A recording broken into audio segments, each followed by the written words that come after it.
Hey everybody, it's Kevin. I want to just talk with you for a couple minutes for our 5 minutes with God. Let me talk to you about something that nobody wants to talk about.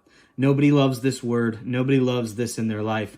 I want to talk to you about discipline. I remember hating discipline as a kid. I remember getting my last spanking at, I think it was 12 years old, and being humiliated and thinking, enough is enough. We don't need to do this anymore.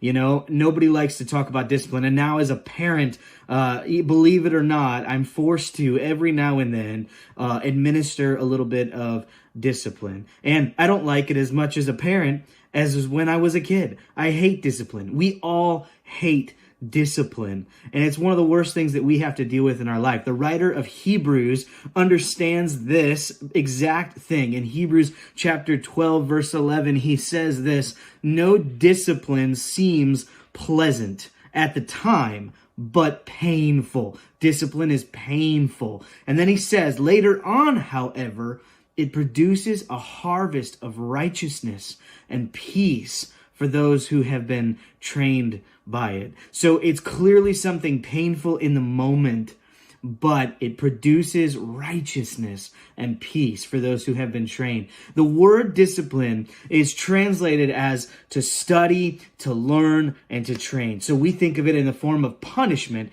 but really what it is it's learning something. It's training yourself to know good and bad, right and wrong, or what's going to get your time.